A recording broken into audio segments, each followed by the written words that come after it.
Então sejam muito bem-vindos, todos vocês aí, a essa série de lives. Bom, o tema de hoje, os exames que não podem faltar no pré-natal. Vamos abordar aí alguns exames que nós consideramos pertinente, qual o protocolo que eu utilizo, como eu montei esse protocolo, então fiquem atentos que vai ser muito bacana. Os exames que não pode faltar no pré-natal, eu gostaria de compartilhar algumas coisas com vocês para que a gente possa conversar um pouquinho sobre estes exames. Para que servem os exames no pré-natal, Frederico? Bom, os exames eles servem especificamente para você rastrear doenças que são pré-existentes. Essa mulher chega aqui grávida e eu preciso rastrear doenças que ela pode ter trazido da sua história, do seu histórico de saúde, mas também serve para você planejar essa gravidez, para você modular esse organismo de maneira com que ela consiga gestar de forma saudável, sem depletar e sem prejudicar o seu próprio organismo, sem prejudicar as suas próprias reservas nutricionais e metabólicas, por exemplo, mas que principalmente ela consiga gerar um ser dentro dela, né, uma pessoa dentro dela. Eu sempre falo isso para as pacientes. Olha, imagina duas células se encontrando e dali vai virar um ser humano, vai virar uma pessoa. A gente não pode superficializar isso, a gente não pode ver isso, enxergar isso com simplicidade. Isso é algo extremamente complexo que exige absurdamente do seu sistema imunológico, do seu sistema endócrino, metabólico, do seu organismo como um todo. Então, para que isso tudo aconteça de forma muito organizada e da melhor forma possível, é muito importante que a gente conheça tanto o seu histórico pregresso de saúde e doença, mas também o seu futuro durante essa gestação. Então, eles são extremamente importantes para que você consiga ter um pré-natal de qualidade. Quando devem ser realizados os exames de pré-natal, Frederico? Os exames são realizados, primeiro, tem que se entender que se eu estou querendo estudar e preparar esse organismo para uma gravidez, eu preciso entender que eu posso começar isso antes de estar grávida.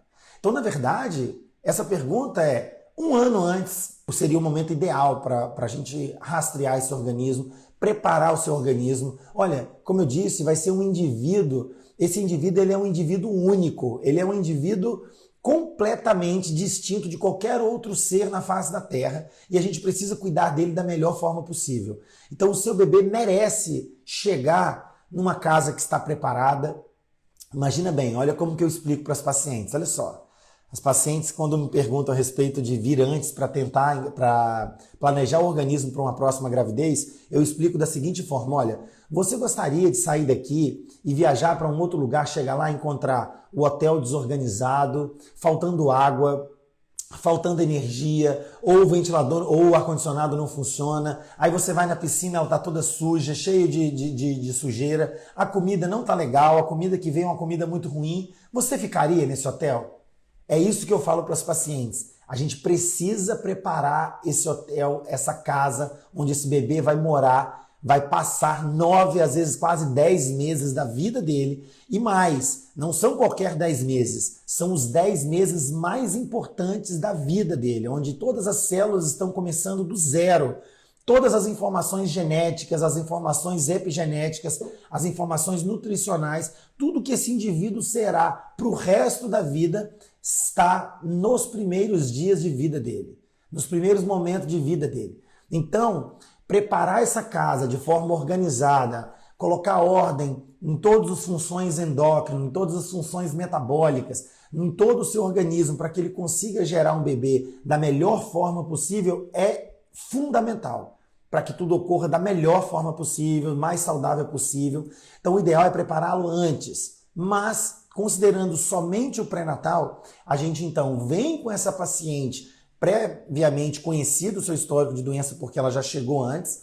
Então, no pré-natal a gente tem exames que precisam ser realizados e muito engraçado, pessoal, que em obstetrícia a gente sempre de forma muito didática separa as coisas, o tempo gestacional em primeiro, segundo e terceiro trimestre de gravidez. E considerando isso, a gente acaba que, de forma didática, separa também os exames entre primeiro, segundo e terceiro trimestre de gravidez. Porém, a gente sabe que tem alguns exames, como sorologias para toxoplasmose, rastreios específicos para algumas doenças que a mulher é suscetível, a gente pode encurtar esse tempo e fazer com que estes exames aconteçam fora desse padrão trimestral, ok? Então não precisa ficar restrito aos 3 trimestres. A gente, dependendo da situação, dependendo de cada paciente, a gente pode encurtar e fazer com que isso aconteça de forma mais próxima, né? Então, por exemplo, eu estou tratando uma paciente anêmica.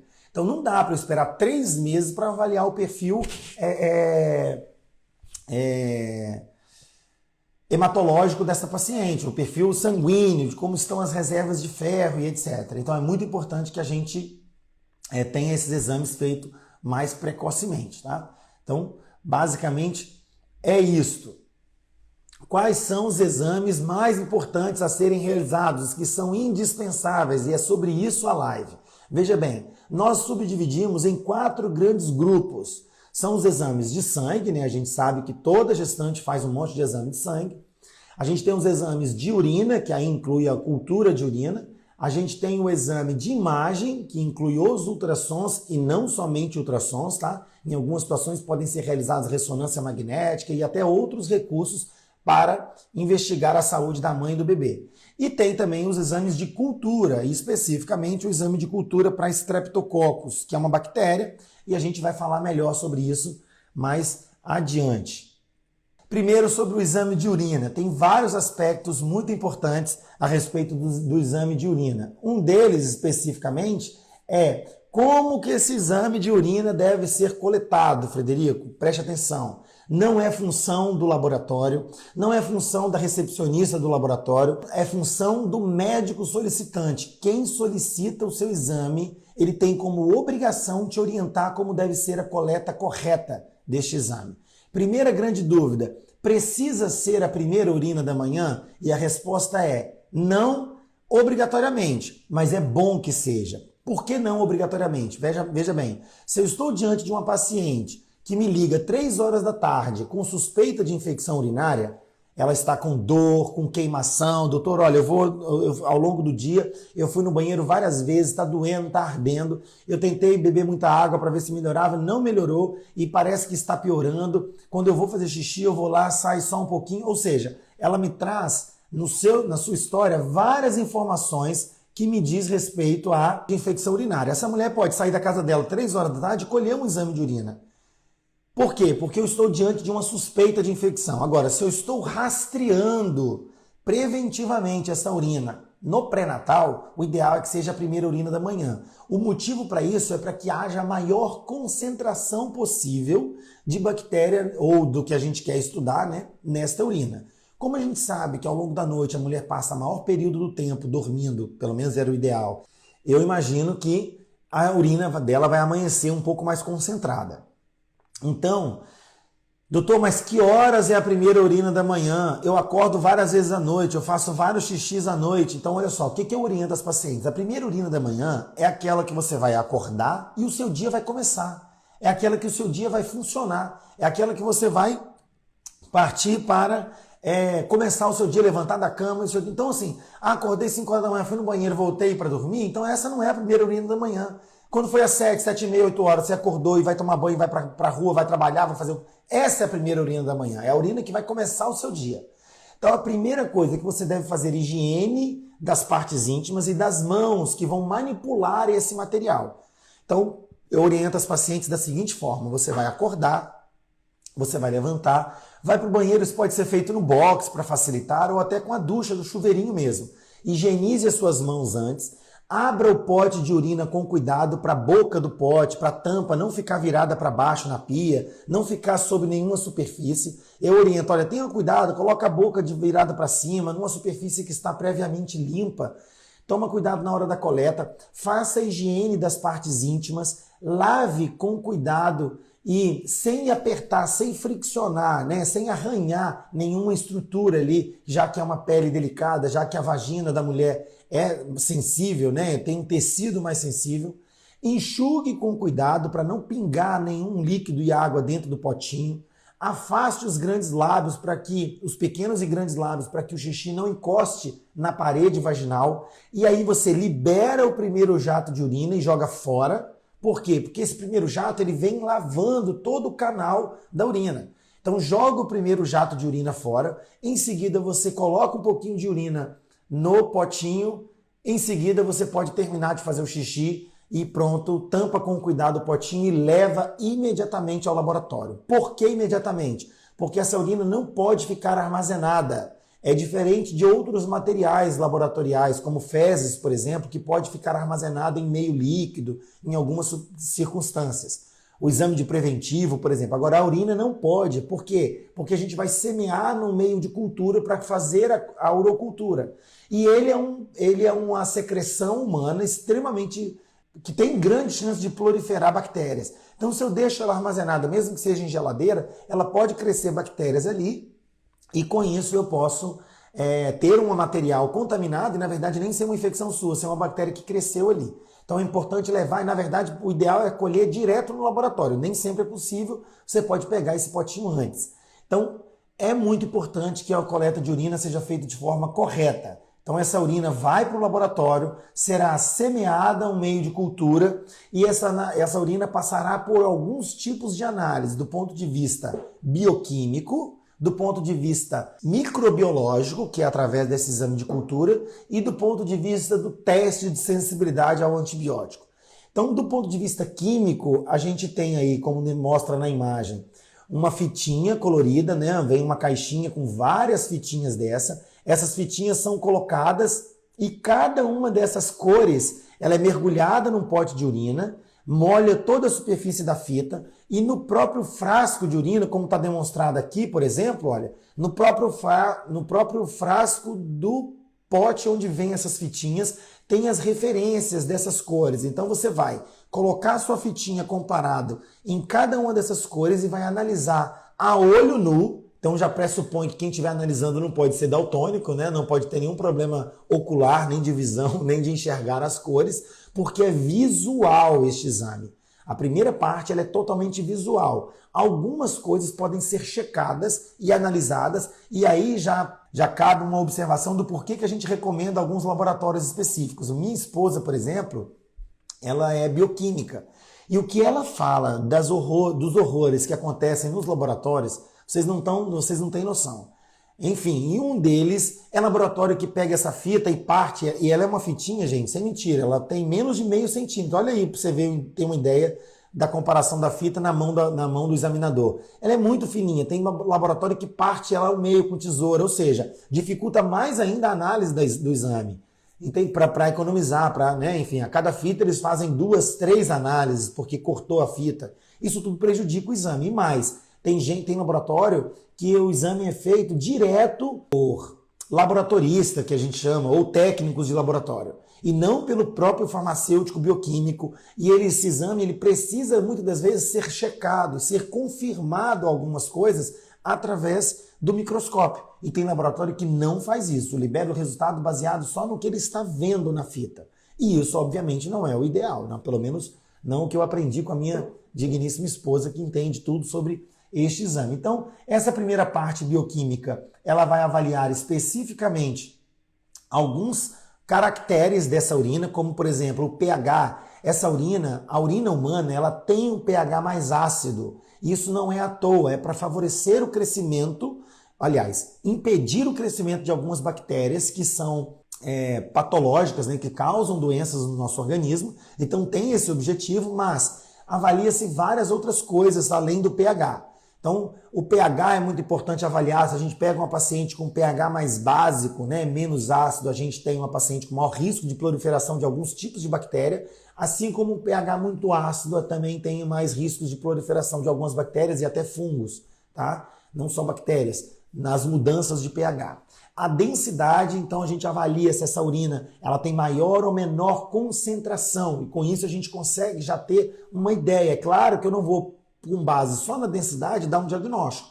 Eu preciso dessas informações para somar com várias outras informações que o exame de urina traz. Não é só olhar a quantidade de bactérias que tem, ou se tem células, ou se tem sangue. Então tem várias informações. Glicosúria, que é quando tem glicose na urina. É muito importante, obviamente, porque se eu estou fazendo um segmento de uma paciente, por exemplo, com diabetes gestacional, ela chega para mim e faz uma super dieta antes de colher o exame vem todo normal. Ela anota lá os exames, a rotina de glicemia dela e aparentemente está normal. Ela está perdendo glicose no xixi, ou seja, a concentração de açúcar no sangue dela está tão alto que ela chega a eliminar esse açúcar pela urina. Então isso é muito importante. Os corpos cetônicos, né, a cetonúria, que a gente fala, que é a liberação de cetonas, que é um agente químico do nosso organismo que está relacionado a algumas coisas metabólicas, como por exemplo ao jejum, enfim, tem várias situações do nosso organismo que libera esses corpos cetônicos. Então, a gente consegue avaliar isso na urina. A concentração de bilirrubina, urobilinogênio, os nitritos, a gente sabe que a urina é produtora de nitrato, tá? Ela é presente na urina. Porém, existem algumas bactérias que convertem o nitrato em nitrito. Então, a presença dessa bactéria vai positivar e vai trazer um nitrito positivo na urina. Quando eu tenho nitrito positivo na urina, eu tenho que imediatamente pensar na proliferação de bactérias patológicas, em doença, mesmo que a paciente não esteja manifestando sintomas, ok? Hemoglobina, obviamente, se tem sangue na urina, eu tenho que pensar em lesão renal, eu tenho que pensar em várias questões relacionadas à perda de sangue na urina e também em proteínas, extremamente importante. Todo mundo sabe que... Todo mundo não, né? Quem já fez aí sabe, pacientes que tiveram pré-eclâmpsia, sabe, ou pelo menos deveria ter feito exame de proteinúria, que é quando você avalia a concentração de proteínas na urina. Isso me fala a respeito de pré-eclâmpsia ou do risco de pré-eclâmpsia, mas não só de pré-eclâmpsia. Eu posso avaliar para ver se essa mulher não tem uma lesão renal prévia, já faz com que ela perca proteína na urina, mas lá na frente, quando ela desenvolver, ou se ela desenvolver pré-eclâmpsia, eu preciso saber se essa urina já tinha previamente proteína saindo nela. Por quê? Porque lá na frente, se eu encontrar uma proteinúria alta, uma eliminação de proteína em grande concentração na urina, eu não vou imediatamente pensar numa pré-eclâmpsia, porque essa mulher já perdia urina anteriormente. Então é extremamente importante a gente saber, e tudo isso o exame de urina pode trazer. Além disso, ele também avalia toda a parte de leucócitos, e aí já é na parte sedimentar da urina, né? Muito mais voltada às questões microscópicas, onde eu avalio o que tem presente nessa urina. Leucócitos, células sanguíneas, eliminação de células epiteliais, concentração de bactérias, se tem eliminação de cristais ou cilindros. Então, tudo isso tem uma explicação e tem uma lógica. E isso fala em conjunto com outras informações a respeito do maior ou menor risco dela desenvolver doenças ou até dela já estar apresentando alguma doença ou alguma lesão que faz com que ela tenha infecção urinária, por exemplo, ou coisa do tipo. Então, essa urina, ao receber, ela é separada uma amostra para ser semeado num meio de cultura. Esse meio de cultura vai fazer com que, em uma condição específica de calor, ela vai proliferar essa bactéria. Então, essas bactérias vão ser observadas ao longo de um período de 48 até 72 horas nesse meio de cultura, tá? E ali o microbiologista vai conseguir identificar qual tipo de bactéria que é, se tem bactéria ou não, se teve contaminação ou não, se tem infecção ali ou não, ok? Posteriormente, esse TSA significa teste de sensibilidade ao antibiótico. É muito engraçado que os pacientes me mandam exame, doutor, eu demorei de mandar os exames porque estava esperando terminar e eu vi que tem um que não fica pronto nunca. E eu liguei para o laboratório e eles falaram que não vai fazer, ou então lá no site está mostrando que não vai ser feito. E é normalmente teste de sensibilidade ao antibiótico. Isso é bom, por quê? Porque se ele não foi feito é porque não cresceu bactéria. Eu só vou testar um antibiótico que mata aquela bactéria se tiver bactéria, se não tiver não tem por que eu testar. Então o exame ele não vai ser feito, ele não será feito, porque não houve crescimento bacteriano.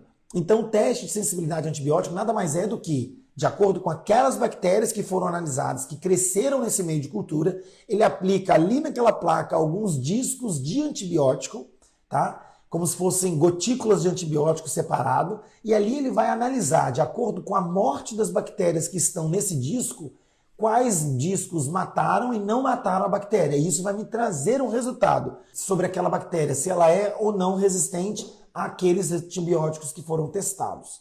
Então é muito importante para triar o meu tratamento, tá? Então é muito importante eu saber qual bactéria que é e qual tratamento aplicar. E quem vai me dizer isso é a urocultura e o teste de sensibilidade ao antibiótico, ok? Bom, após isso, a gente tem além dos exames de urina, os exames de sangue na gravidez. No pré-natal, eles são divididos em dois grandes grupos, né? O grupo de exames onde estão as sorologias e o grupo de exames que estão a parte nutricional metabólica, né? Que a gente precisa avaliar em todas as mulheres que desejam engravidar e as que já estão grávidas. Então, prosseguindo para esse contexto, nós temos aí alguns exames da parte sorológica. Dentre eles, nós temos que saber do Cumbis indireto, que está diretamente ligado ao tipo sanguíneo da mulher. Eu sei que muita gente faz confusão com essa questão de tipo sanguíneo. Eu vou explicar com bastante detalhes para que você consiga entender de uma vez por todas. Por que é importante a gente saber o tipo sanguíneo da mulher no pré-natal? E nem sempre é importante saber, muito embora eu dou muita atenção a isso, e eu explico também por quê, mas não importa muito saber qual é o tipo sanguíneo do pai. Porque, na verdade, a gente precisa saber o tipo sanguíneo da mãe e diferenciar se ela é, na verdade, o tipo especificamente, se é AB ou o zero, né? Não importa tanto para este momento do pré-natal. Para depois que o bebê nascer, importa muito. Mas para esse momento agora, não importa. O que importa, de fato, é o fator RH, se ela é positivo ou se ela é negativo. Porque se ela é positivo, é como se ela já tivesse o seu time de defesa. Imagina o nosso organismo com vários soldados de defesa. Tá? Imagine assim, nosso sistema imunológico possui várias células que combatem contra vários micro-organismos, várias situações. Então a gente chama essas células de soldados do corpo, né? Elas defendem o nosso corpo. Então quando a gente tem os soldados todos já armados e todos já sensibilizados, e daí essa mulher ela tem o sangue positivo, ele já está sensibilizado e ele não precisa combater absolutamente ninguém, porque os negativos que chegarem ali, os positivos já serão reconhecidos como amigos, então eles não serão combatidos, e os negativos são reconhecidos como ninguém, como se eles não existissem, então eles também não serão combatidos, entenderam? Agora, você imagina se a mulher é negativa, então significa que os soldados, eles não têm amigos, eles estão prontos a combater todo mundo que chegar ali. Então, se chegar os negativos, como eu disse, se negativo não é ninguém, eles não vão combater. Mas se chegar o positivo, ou seja, a gente sabe que há células fetais circulando na corrente sanguínea materna. Então, quando essas células fetais carregadas de polo positivo, por isso esse bebê ele tem um tipo sanguíneo positivo, essa célula circular na corrente sanguínea da mãe, esses soldados serão ativados para combater essas células positivas. E com isso, ele pode atingir o feto e combater as células do feto também. E isso pode levar ao que a gente chama de anemia intrauterina, ou seja, o bebê pode desenvolver um quadro anêmico. Se for muito precoce no começo da gravidez, isso pode gerar sequelas gravíssimas no feto. E se for mais tardiamente, pode não gerar absolutamente nada, ou então sequelas leves ou alterações leves no bebê que podem nem comprometer em nada a saúde dele. Mas, para uma gravidez futura, isso é muito importante, porque se ela tiver esses soldados sensibilizados, ou seja, somente as mulheres que têm RH negativo, se elas tiverem o contato com o bebê que é positivo, os soldados do corpo dela serão sensibilizados e passam a combater por muitos anos, e às vezes até para o resto da vida, todas as células positivas que tentarem entrar naquele organismo. Então daí é o perigo para esses bebês futuros, para as gravidezes futuras. Porém, hoje em dia a gente já sabe que através de um exame chamado Cumbis indireto, eu consigo avaliar se essa mulher está com os soldados sensibilizados e pronto para atirar ou não.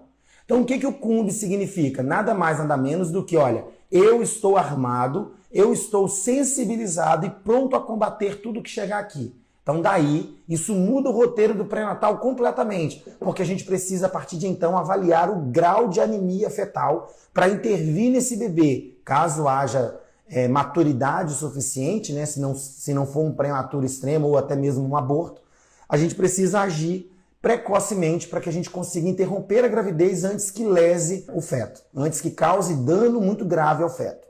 Entenderam? Eu sei que é complexo, é bastante complexo na verdade, mas assim, falando no linguajar bem leigo, eu acho que fica um pouco mais claro.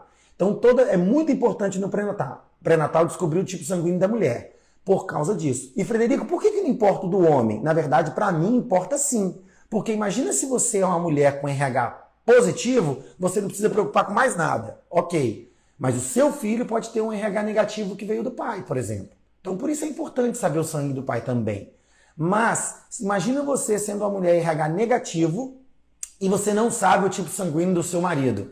Ou seja, você vai passar o pré-natal inteiro, se eu não der atenção a esse tipo sanguíneo, a gente passa o pré-natal inteiro preocupado com o tipo sanguíneo do pai, será que está positivando, será que não está, fazendo teste de Cumbis indireto, etc. Sendo que, na verdade, sabendo o tipo sanguíneo do pai, se ele também for negativo, o bebê só pode ser negativo e, consequentemente, essa mãe não terá sensibilizado o seu organismo. O Cumbis dela nunca vai positivar por esse motivo. Ok? Então, por isso, é extrema importância. As outras sorologias, aí entra HIV, entra HTLV, entra sífilis, entra hepatite B, entra hepatite C, entra toxoplasmose, citomegalovírus, rubéola. Então, são doenças que eu consigo ou minimizar ou diminuir o risco de transmissão para o feto ainda na vida intrauterina.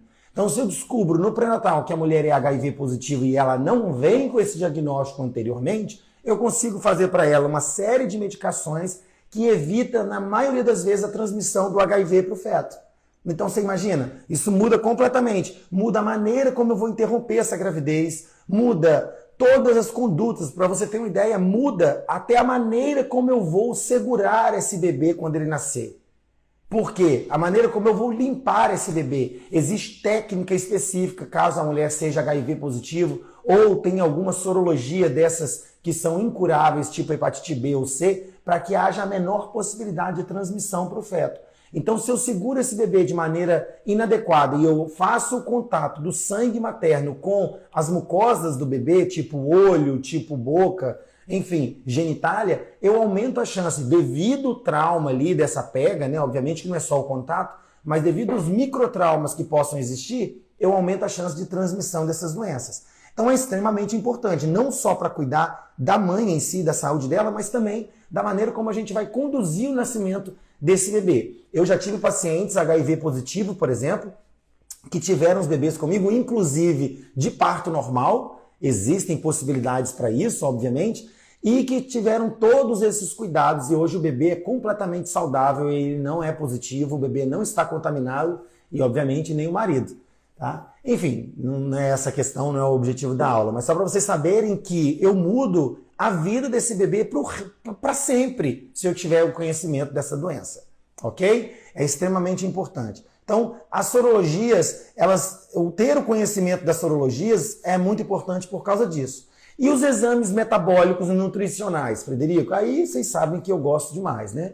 Porque é algo que eu venho estudando absurdamente sobre epigenética, sobre genética. Então é muito importante que a gente entenda que do ponto de vista metabólico, existem várias doenças no organismo da mulher que podem ser tratadas ou podem ser minimizadas ou precisam ter um olhar diferenciado pelas repercussões que podem gerar no feto.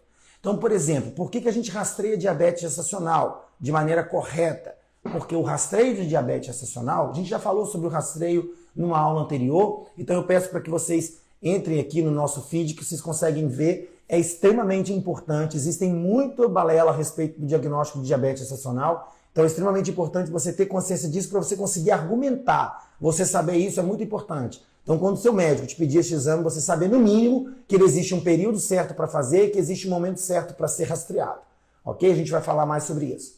Então, ter conhecimento, por exemplo, da tireoide, se ela tem alteração ou não, por que é importante? Porque as doenças tireoidianas, elas estão diretamente relacionadas a alguns fatores, como, por exemplo, coagulação ou até mesmo doenças que podem causar crescimento inadequado no bebê, como, por exemplo, restrição de crescimento uterino.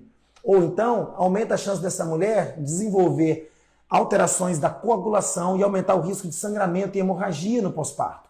Isso é extremamente importante. Então, ter um bom controle da tireoide é muito importante por causa disso. As anemias, ora, se a gestação é algo que já demanda demais do organismo dessa mulher, o puerpério absurdamente demanda do organismo dessa mulher, a amamentação demanda absurdamente do organismo dessa mulher, imagina essas três coisas acontecendo quase que concomitantemente, quase que juntos. Então, é muito importante que vocês tenham esse conhecimento para que, avaliando o grau de anemia materno, tratando da maneira correta, eu consigo minimizar todos esses problemas. Então, quando eu avalio a anemia, eu estou falando de hemoglobina, eu estou falando da impregnação de ferro nesse organismo, então eu posso avaliar o ferro sérico, eu posso avaliar o estoque de ferro nesse organismo, então eu posso avaliar a ferritina, eu posso, através desses 3 dados, avaliar qual é a capacidade desse organismo de desenvolver ou não anemia ao longo da gestação,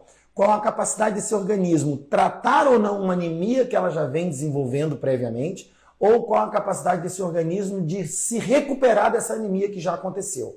Tudo através desses exames. Então eles são extremamente importantes. E mais, para eu calcular a dose do tratamento, eu preciso saber esses valores, porque aí existe um cálculo de ferro ideal, qual tipo de ferro ideal para cada tipo de organismo. Então, é uma ciência muito mais complexa do que só ir lá na farmácia e comprar um polivitamínicos daquele que tem um monte de coisa que juntando tudo não dá quase nada, ok? Então é extremamente importante. Avaliar os distúrbios nutricionais. Quando eu falo de distúrbios nutricionais, eu falo de uma cadeia de alterações que pode acontecer tanto nos macro quanto nos micronutrientes. E isso podem ser dosados, tipo vitamina A, vitamina E, vitamina D, ferro, vários minerais, vários metais do organismo. Por que são importantes ter o conhecimento disso? Porque existem metais pesados que, se eles estiverem impregnados, eles diminuem a absorção de ferro, diminuem a absorção de outros metabólitos, de outros nutrientes. E também porque eu preciso tratar, eu preciso desintoxicar esse organismo.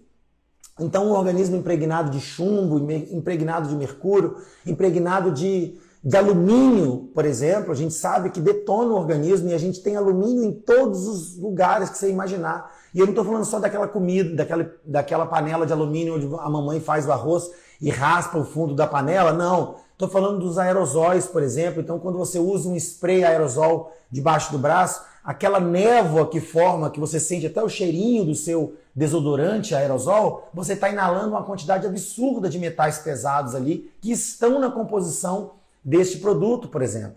Em vários outros produtos, em vários outros lugares, você tem uma alta fonte desses metais. Então, avaliar isso do ponto de vista nutricional e metabólico é extremamente importante. Ok? A gente vai falar da periodicidade disso daqui a pouquinho. E agora a gente entra na parte do exame de cultura do cotonete, o exame de cultura para rastreio de streptococcus, ou exame da bactéria, ou simplesmente exame do cotonete no pré-natal. Bom, preste atenção, pessoal. Existe uma bactéria no organismo de mais ou menos 35 a 40% da população, acredita-se em alguns estudos. Essa bactéria está presente nessa população, ok? Ela mora ali nesse organismo. Ela normalmente habita no sistema trato gastrointestinal, lá na porção do intestino, ok? Então, quando eu faço o rastreio dessa bactéria, eu preciso saber se essa mulher ela carrega ou não essa bactéria no corpo. Ela não significa que ela esteja infectada, não significa que ela esteja doente, não significa que ela precise tratar utilizando antibiótico. Significa dizer que o corpo dela carrega esse bichinho morando lá. E é só isso que precisa saber. O nome dessa bactéria é Streptococcus. E eles são classificados por grupos e a gente está falando especificamente do Streptococcus do grupo B. Tá? Enfim, ele tem uma característica específica e por isso é muito importante. E por que pesquisar essa bactéria especificamente, Frederico? Porque essa bactéria está intimamente relacionada a alterações respiratórias do bebê e infecções neonatais nos primeiros momentos da vida desse bebê. Então, quando eu vejo esses bebês saudáveis, de uma gestação completamente saudável, sem nenhuma alteração, que são submetidos a tratamento por infecção logo depois que nasce, e muitas das vezes essas infecções são graves, pode cursar inclusive com alterações neurológicas e até mesmo morte fetal, morte neonatal, aliás, do bebezinho logo que nasce, ou alguns dias depois, né, horas ou dias depois. Então, dada a importância dessa bactéria, porque ela pode ser inclusive letal, tá? E eu preciso saber que esta bactéria, ela estando relacionada a essas consequências todas para o bebê, eu tenho como minimizar a transmissão dessa bactéria para o feto. E de que maneira eu faço isso? Através da aplicação de um antibiótico que pode ser realizado durante o trabalho de parto, ok? Existe técnica específica, dose específica e antibiótico específico para ser administrado. Mas não é lá atrás, quando eu faço o exame em torno de 35 a 37, já até respondi, né? Quando coletar. De 35 a 37 semanas, ou seja, no final da gestação, ou se eu tiver alguma suspeita de que essa bactéria pode estar causando algum dano anterior, eu posso coletá-lo anteriormente. Então, eu dosando isso, eu consigo saber se essa mulher é positiva ou negativa e não precisa necessariamente tratar, a não ser que ela esteja manifestando a doença, ok? E aí, lá no trabalho de parto, quando eu sei que essa mulher já é positiva para essa bactéria, eu lá no trabalho de parto eu consigo fazer esse antibiótico e diminua a chance de transmitir isso para o bebê. Perfeito? Então, ele rastreia isso, então está aí respondido o que ele rastreia, a presença ou não de uma bactéria. Quando coletar em duas situações, ou eletivamente, entre 35 e 37 semanas, aquela gestação saudável, sem nada, tudo perfeito, a mulher chegou entre 35 e 37 semanas, a gente coleta. E aí eu vou te explicar por que aqui na nossa rotina a gente coleta sempre com 37 semanas, ok? Mas pode ser a partir de 35. E os cuidados pré-coleta, não existe um cuidado específico. Você não tem que fazer raspagem de pelos, lavagem do canal vaginal. O exame é colhido através de um cotonete. Todo mundo sabe o que é um exame do cotonete, porque está todo mundo fazendo por causa do Covid, né? É o mesmo cotonete, inclusive, ou bem parecido. Não sei se o meio de cultura é o mesmo, acredito que não. Mas é o mesmo cotonete, só que ao invés de colher lá o vírus que está no sistema respiratório, igual eles colhem em caso de Covid, esse cotonete ele é aplicado no canal vaginal e retal, mas obviamente que não é, ele é bem fininho, igual um cotonete de orelha mesmo, e ele é do tamanho ele é comprido, mas a gente introduz apenas 1,5 centímetro a 2 centímetros no introito vaginal, bem na entrada da porta do canal vaginal e também no reto. E aí eu aplico isso num meio de cultura próprio e aí a gente tem o resultado depois, igual tem o resultado da cultura de urina, também vai ter o resultado da cultura para rastreio de streptococcus, ok? Então não exige nenhum cuidado específico, nenhum tipo de higiene específica, nenhuma recomendação específica por causa do exame. Só não pode fazer nada dessas atrocidades. Inclusive não é só para coleta do exame não, mulher não deve fazer ducha vaginal nunca, né? Porque não tem que ficar lavando o canal vaginal por dentro, ok? Cuidados pré-coleta e os cuidados com a coleta, os cuidados com a coleta é que quem colhe este exame é o médico ou a enfermeira de assistência pré-natal. Este exame é colocado no meio de armazenamento próprio, que já vem o cotonete, e é enviado imediatamente ao laboratório para ser semeado num tempo oportuno. Ele não pode ser guardado em casa para ser semeado outro dia, outra hora, não. Ele deve ser semeado o mais precocemente possível. Ok? Então, quem precisa fazer este exame? Por que a gente coleta com 37 semanas aqui? Porque, veja bem, existem dois tipos de protocolos bem definidos a respeito do rastreio do exame do cotonete. Um protocolo diz que a gente deve coletar este exame de todas as mulheres, ou na sua assistência, e todos os exames que derem positivo, eu devo tratar com antibiótico lá durante o parto, igual eu disse anteriormente.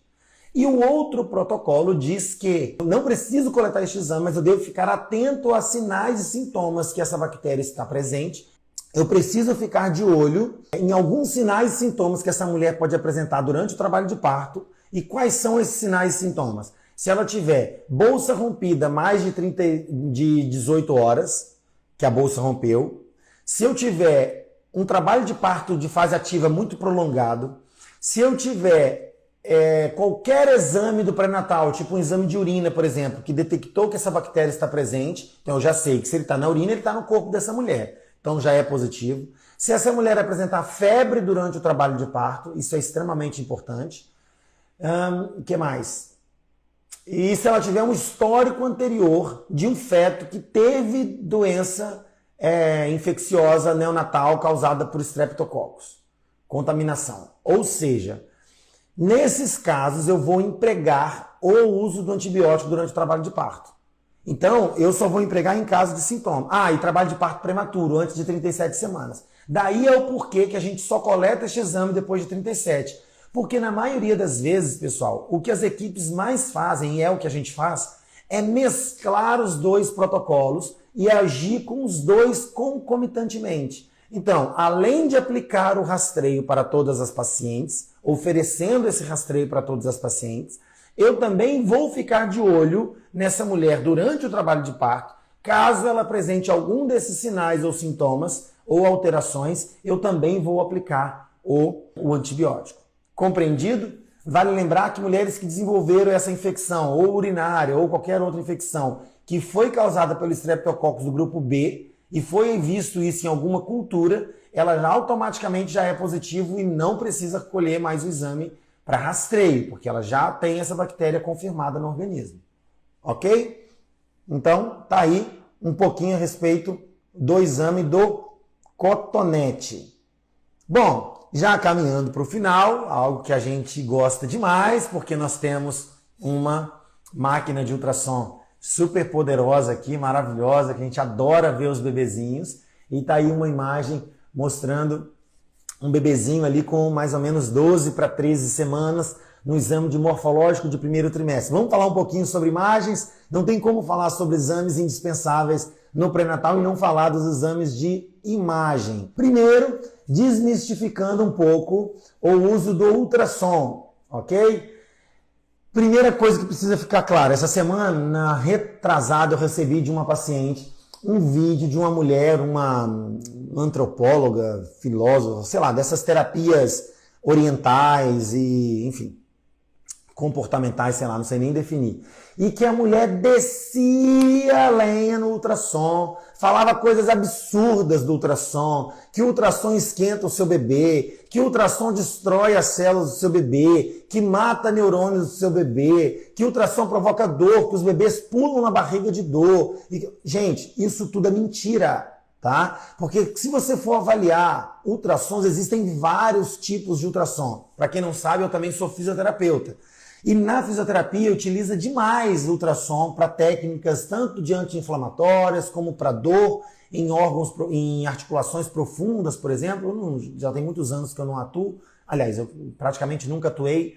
Então eu nem tenho muita propriedade para te dizer. Mas o que eu posso dizer é que a frequência utilizada do ultrassom é quem vai definir o que ele vai causar, ok? Então não tem absolutamente nenhum mal até o presente momento detectado em nenhum estudo científico que mostra que há qualquer malefício do ultrassom para o seu bebê, ok? Então o ultrassom ele não produz calor, existem ultrassons que produzem calor profundo sim, que destrói células sim, mas não é o ultrassom utilizado para gerar imagem, ok? Então o que a gente faz ali, o que essa válvula, o que essa sonda que a gente chama, né, que é o aparelho que encosta na barriga da mãe, o que ela faz é enviar através de um cabo um som, ele produz ali através de alguns cristais, através de ondas que chegam ali, ondas elétricas que chegam nesses cristais, ativam esses cristais, ele emite um som, esse som aí passa a ser o mesmo princípio de orientação dos morcegos, enfim, das baleias belugas, dos animais que utilizam o meio sônico para se locomover, porque eles não têm a visão muito boas, tá? Os animais de hábitos noturnos, por exemplo, utilizam demais. Então, eles emitem um som, esse som ecoa por aquele caminho, bate naquela estrutura e volta, no caso dos morcegos, por exemplo, bate nas árvores e volta projetando para o morcego a imagem daquele espaço para ele conseguir desviar das estruturas e não bater nos postes, não bater nas casas, não bater em lugar nenhum. Ok? Então, o ultrassom que a gente utiliza o mesmo princípio. Ele vai emitir uma onda sonora, isso vai bater nas estruturas do abdômen, do feto, dos órgãos que querem ser estudados, por exemplo, do coração, seja lá o que for, e vai voltar produzindo imagem. E o aparelho tem uma tecnologia no aparelho, preste bem atenção, há uma tecnologia, um software, um computador próprio no aparelho que capta esta imagem, esse som que retorna e transforma isso em imagem da qual a gente consegue ver, visualizar. Então, esse tipo de onda, ele é ultrassônica e por isso nossos ouvidos não conseguem captar, ok? Ele não produz calor de forma alguma e a maior prova disso, imagina, se a gente usa um gel como meio de contato entre o aparelho e a pele da mãe, se esquentasse lá dentro do bebê, imagina quantas camadas não precisa atravessar, Quantas estruturas não precisam atravessar até chegar no bebê? Você imagina o que isso ia causar na pele da mãe? Ia causar bolha, ia causar queimaduras graves, inclusive, se isso esquentasse lá profundamente. Ora, o bebê, às vezes, a gente enxerga estruturas do bebê que estão a quase um palmo de distância da pele da mãe até a região mais profunda do útero. O que isso não ia causar? Se esquentasse lá embaixo, imagina a pele, tá? Então, isso é um completo absurdo, falar uma coisa dessa. E aí, quando eu discuti lá com a paciente que me mandou esse vídeo dessa mulher dizendo essas atrocidades, eu falei, olha, não faz o menor sentido por isso e isso. Ela deve estar falando de outro meio de ultrassom, ok? Como, por exemplo, os ultrassons utilizados para tratar doenças ortopédicas, utilizados lá por fisioterapeutas, por exemplo. Então, nada de transmitir essa informação absurda. Quando realizar a primeira ultrassonografia? Frederico, eu peguei meu exame positivo, quando que eu vou realizar a primeira ultrassonografia? E aqui eu trago duas imagens para você. Um bebê de 6 semanas, que mede aí mais ou menos cerca de 6 até 8, 9 milímetros, tá? Ou seja, menor do que 1 centímetro tem esse bebê. E embaixo eu trago um bebê de mais ou menos 2 centímetros, 1,5 centímetro a 2,5 centímetros, que é um bebê mais ou menos entre 7 e 8 semanas, ok? Daí, pessoal, olha só.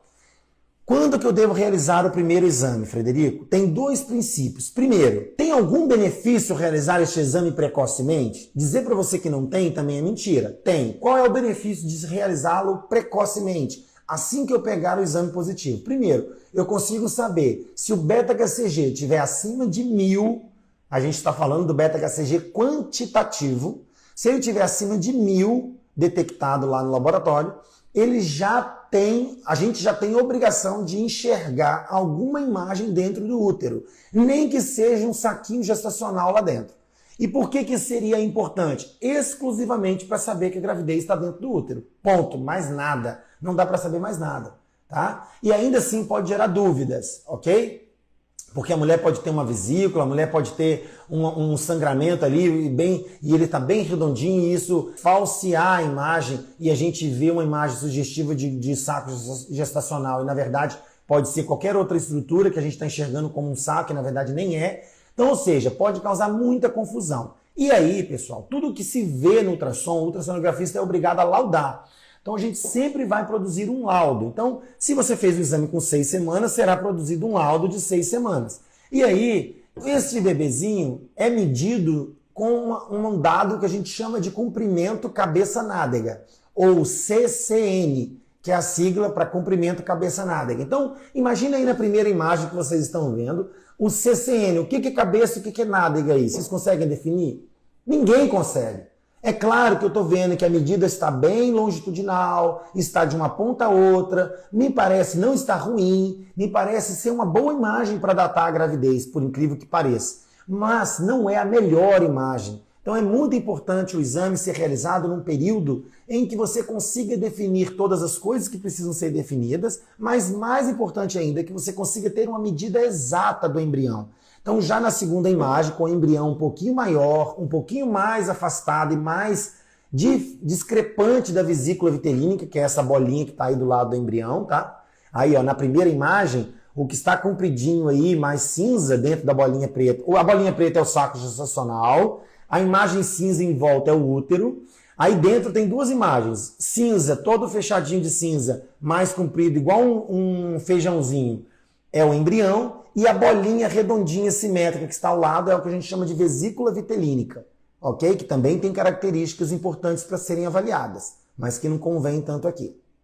Então, na segunda imagem, eu consigo ver o embrião já muito diferenciado, bem maior do que a vesícula, bem separado da vesícula, e isso me dá uma precisão infinitamente maior e melhor com relação à idade gestacional. Então é muito importante que o exame seja realizado e aí eu é que oriento as pacientes a realizarem o primeiro exame de ultrassom entre aproximadamente 8 e no máximo 10 semanas. Tá? Entre 8 e 9 é o top para você datar corretamente a gravidez. E olha só que eu estou falando exclusivamente da data da gravidez, da idade gestacional correta. Isso vai definir tudo ao longo do pré-natal, através do primeiro ultrassom. Mas é claro que uma gravidez avaliada antes disso, eu consigo ver outros sinais de normalidade, eu consigo ver outras coisas que podem definir muitas outras coisas no cuidado desse pré-natal, mas não é importante que a mulher vá correndo fazer exame, e muitas das vezes isso pode inclusive causar confusão. Então, se eu olho um exame muito precoce, 6 semanas e um pouquinho, e a medida me deixa confusa, não tem uma imagem igual essa que eu trouxe aí, de 6 semanas, que me garanta que esse bebê está bem medido, eu repito o exame em torno de 8 semanas para que a gente consiga datar perfeitamente essa gravidez sem nenhuma sombra de dúvida com relação à idade gestacional desta gravidez. Então, tem alguns exames no pré-natal que são de extrema importância. Eu trago novamente essa imagem porque ela está sensacional, perfeita, na posição correta para se avaliar o morfológico de primeiro trimestre. O que significa este exame, Frederico? Significa que lá em torno de 12 a 13 semanas, normalmente este exame é solicitado com o nome de translucência nucal, ultrassom para medida de translucência nucal. Mas nós chamamos de morfológico de primeiro trimestre. Nós sabemos que existem 2 exames morfológicos indispensáveis na gravidez. Um deles é o morfológico de primeiro, o outro é o morfológico de segundo trimestre. Não que os outros não sejam importantes, mas esses 2 são de extrema importância, porque avalia a anatomia do bebê. Então, se eu solicito, principalmente pelo plano de saúde, se eu solicito um exame chamado translucência nucal, o médico vai enviar um laudo medindo a translucência nucal, avaliando se há ou não a presença do osso nasal e avaliando se o comprimento do bebê e o batimento cardíaco. Mais nada.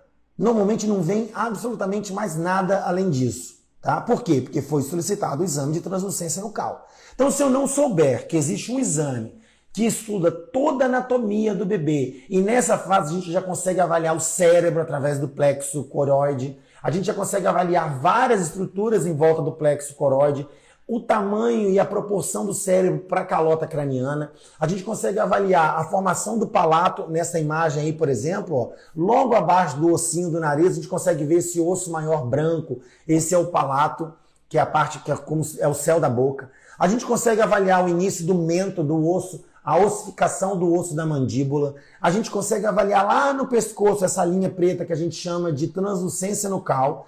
A gente consegue avaliar o coração, as câmeras cardíacas. A gente consegue avaliar o arco que sai do coração, que a gente chama de arco aórtico, a formação dos grandes vasos do coração.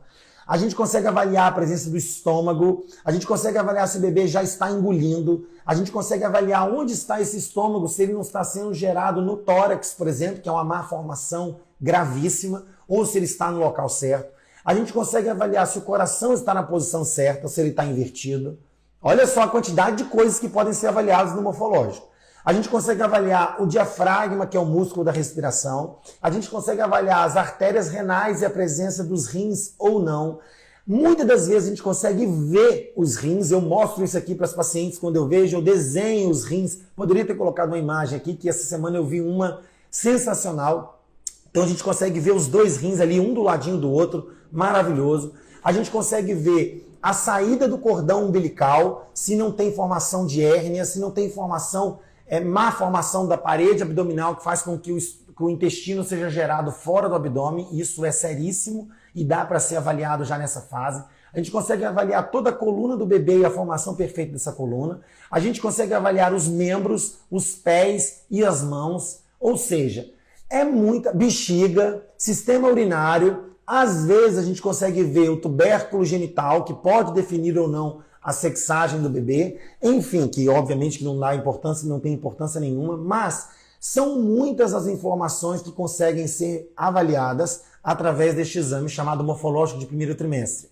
Então, quando eu solicito o exame de translucência nucal, o médico está preocupado exclusivamente, do sistema vascular, eu consigo estudar a vascularização cerebral toda, a vascularização cardíaca, a saída dos grandes vasos cardíacos, os vasos hepáticos, os vasos que vão para os rins, que formam as artérias renais. Eu consigo avaliar as artérias paravesicais, que são as 2 que estão do lado da bexiga.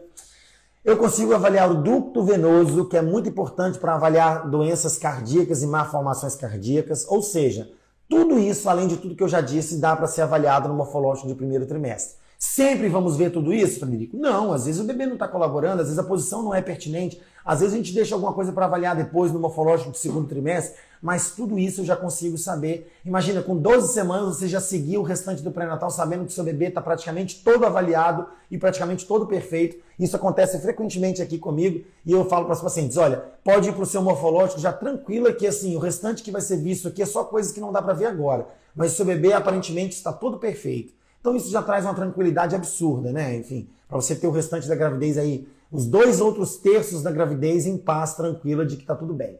E aí, pessoal, vale lembrar que quando eu peço só translucência nucal, eu estou falando que a minha atenção está voltada exclusivamente a rastreio de síndromes, tá? Porque algumas das alterações ditas aqui, por exemplo, a ausência do osso nasal, o aumento da translucência nucal ou alterações cardíacas podem estar relacionados a doenças genéticas no bebê, né? Síndromes genéticas, tipo síndrome de Down ou várias outras síndromes, por exemplo. Então, o exame serve para rastrear isso? Sim, serve para um rastreio ultrassonográfico de síndromes, mas ele serve para analisar muitas outras coisas da anatomia fetal e isso é extremamente importante, ok? É muito bom saber disso. Além disso, lá mais ou menos com 12 para 13 semanas, a gente tem a formação do tubérculo genital. Eu sempre boto aqui nas caixinhas, abro aquelas caixinhas de quiz, né, para vocês marcarem lá o que vocês acham que é menino ou menina através do tubérculo. E tá aí 2 exemplos perfeitos.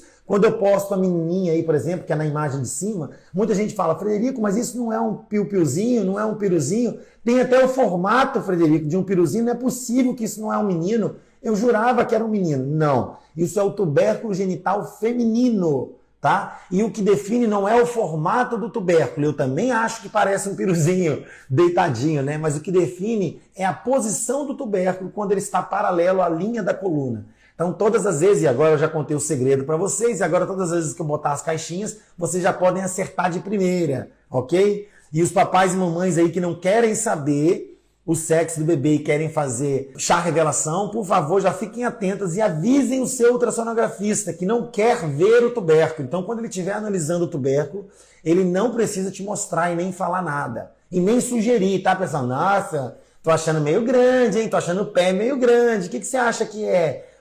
Sei não, hein? Será que é um menino? Porque isso estraga o seu chá revelação e é uma completa falta de respeito dos ultrassonografistas, né? Nessa hora ali, ó, é hora de ficar caladinho, biquinho fechado para que você consiga fazer uma festa bem bonita aí de comemoração do seu bebezinho. Então tá aí as 2 diferenças. O que diferencia o menino da menina é que a menina tem o tubérculo paralelo à linha da coluna, eles caminham paralelamente, e o menininho tem o tubérculo apontado num ângulo acima de 35 a 45 graus para cima. Nesse caso aí, por exemplo, está perfeito num ângulo de 90 graus, né? Então, ou seja, é um menino certamente. Frederico, eu posso bater o martelo e afirmar que é um menino ou uma menina só vendo o tubérculo genital? Não, porque o exame de sexagem fetal deve ser feito acima de 16 semanas. É lógico que muitas das vezes a gente vê com muita clareza entre 14, às vezes até um pouco antes. Ah, eu conheço o doutor fulano que fala o sexo com 13 semanas, eu vou nele. É possível? É possível, mas aumenta a chance de erro, ok? Mas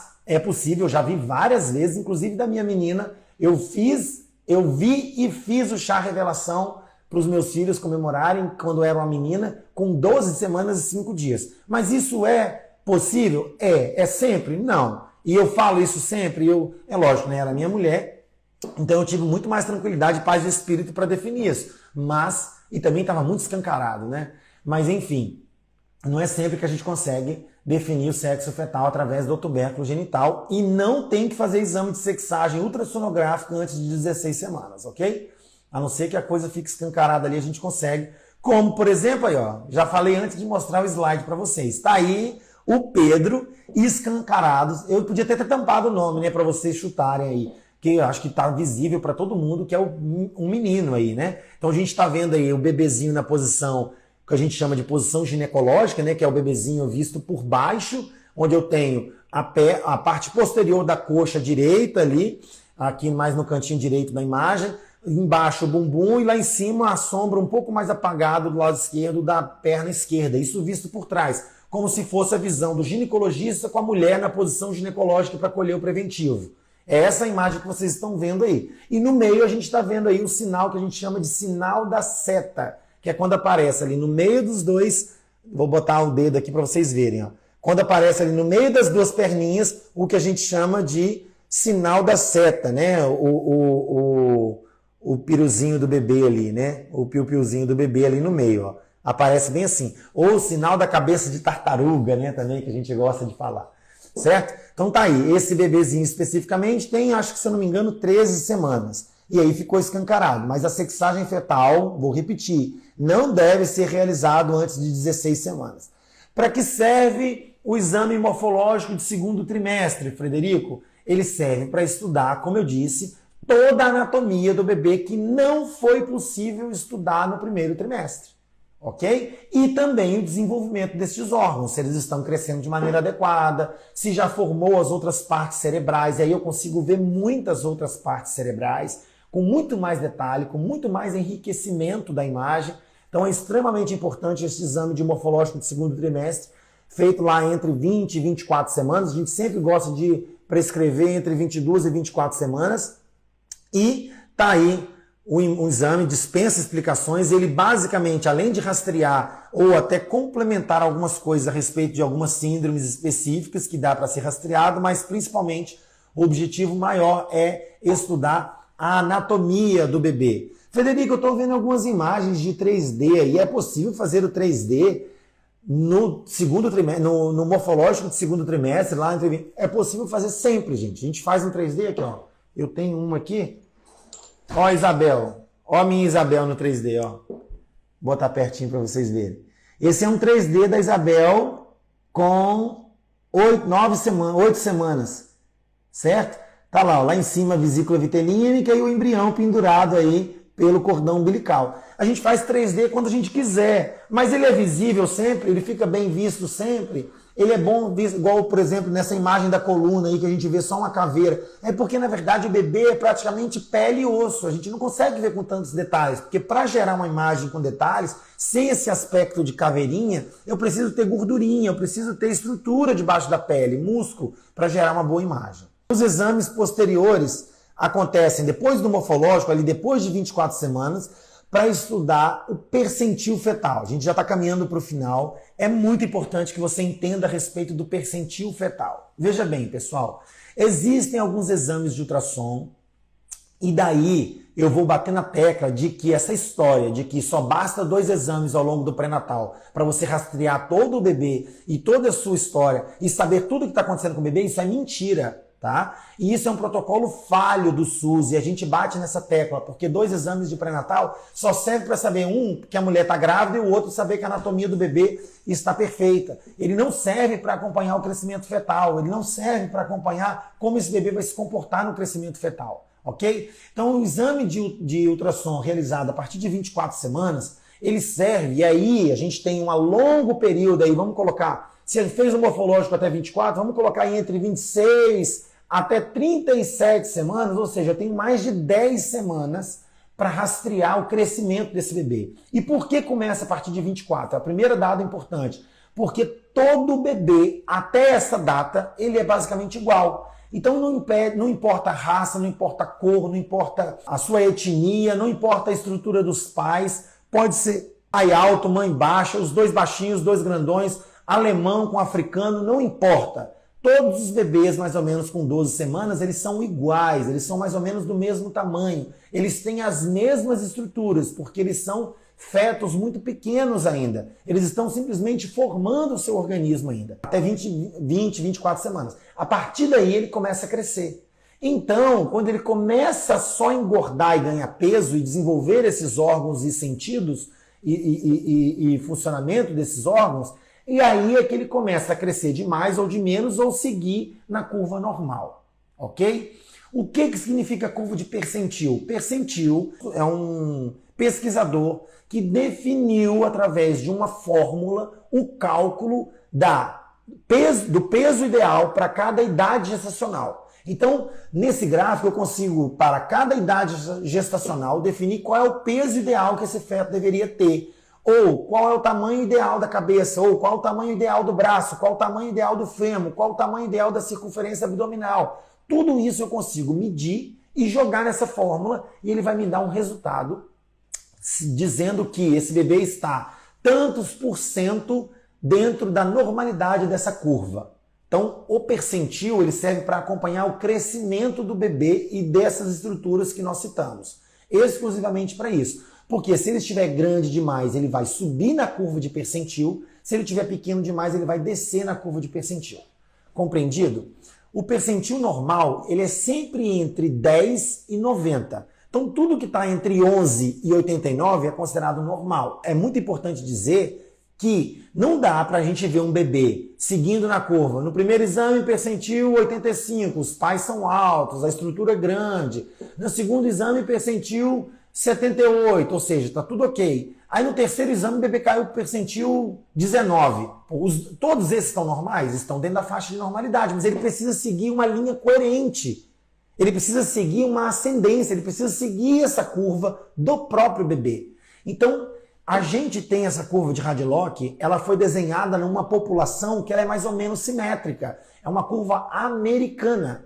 Então, se eu estudo uma população que ela é toda homogênea, como, por exemplo, a população japonesa, eu consigo saber que todo mundo é mais ou menos igual. Então, eu não consigo diferenciar tanto. Então, a curva de japonesa aplicada para a população japonesa, ela é muito fiel porque ela vai dar em cima da risca o que aquele bebê tem, se ele está grande demais, se ele está pequeno demais. Eu consigo definir se esse bebê está grande demais e pequeno demais com base na curva de percentil. Agora, o que acontece com os brasileiros, Frederico?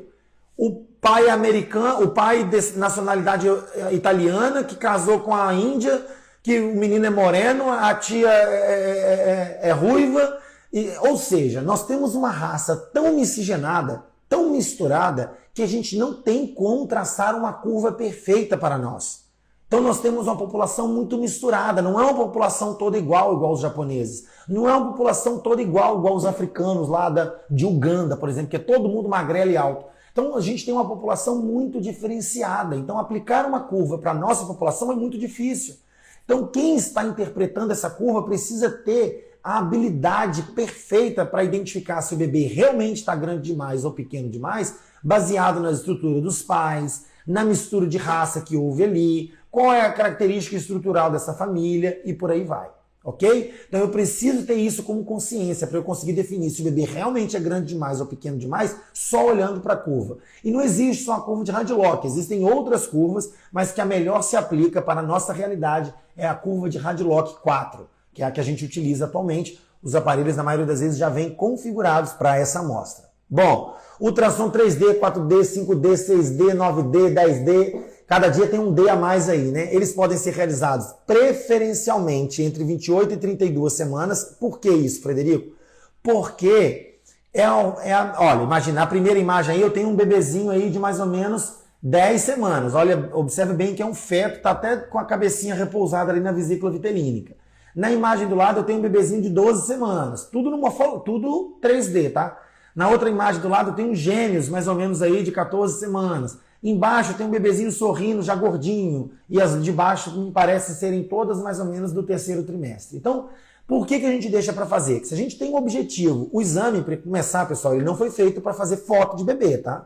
O exame não foi inventado, eu quero fazer o 3D do bebê porque eu quero ter uma foto do bebê. Ele não foi feito para isso, muito embora tem gente que vende este exame, tá?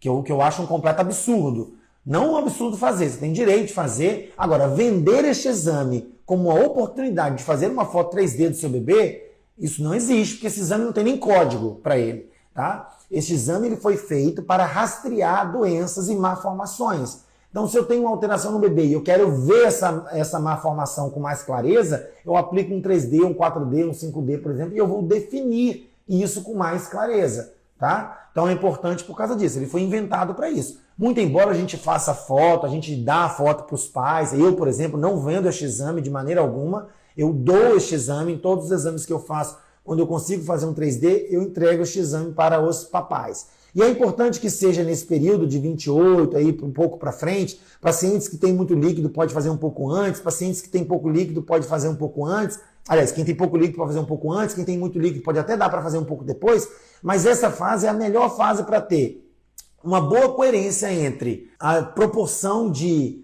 tamanho do bebê, para a quantidade de líquido, para a distância do aparelho, para gerar uma imagem mais perfeita possível. Mas, como eu disse, o exame não é feito para fazer foto do bebê. Está aí um exemplo claro de qual é o motivo que este exame existe. A gente definir, por exemplo, eu estou vendo que o bebê tem um lábio leporino, né, que é a fenda palatina ou a fenda labial. Eu quero estender, essa fenda pega o nariz, não pega o nariz, é uma fenda simples, é uma fenda complexa, é uma malformação complexa, pega as duas narinas, não pega. Então no 3D eu consigo definir essa malformação.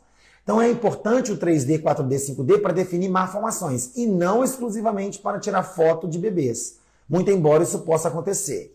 O exame que estuda a anatomia do coraçãozinho do bebê, Frederico, ele pode ser feito lá entre 26 até 30 semanas. Muitas das vezes a gente consegue fazer depois, dependendo do tamanho do bebê. Então a gente pode fazer até um pouquinho depois, mas preferencialmente nesse período. Ele serve, assim como o exame morfológico pode estudar várias estruturas do coração, o exame do eco cardíaco fetal, ele pode estudar não só a anatomia do coraçãozinho do bebê, mas também o funcionamento de cada uma das estruturas. O funcionamento do átrio, o funcionamento dos ventrículos, a pressão exercida em cada uma dessas artérias, a formação anatômica, a função desse coração, se ele está preservado ou não. Então é um detalhamento do coraçãozinho do bebê e ele pode ser realizado. Ele não é um exame padronizado de todos os pré-natais, mas ele pode ser realizado. Então, a gente gosta sempre de trazer alguns casos clínicos aqui, né? Eu tenho um caso muito importante quando a gente fala aí sobre o rastreio ultrassonográfico do pré-natal, que não precisa fazer muitos exames, que basta fazer 2 exames no pré-natal. Eu não compartilho dessa ideia, eu não compartilho dessa informação, e não é só porque eu tenho uma máquina de ultrassom aqui, é porque eu acredito que a detecção precoce de algumas doenças, como por exemplo da restrição de crescimento fetal, pode mudar a história do seu pré-natal e da sua vida e desse bebê para sempre. Eu tenho um caso real aqui de uma paciente que apresentou no primeiro exame de rastreio do crescimento fetal, feito com 26 a 28 semanas.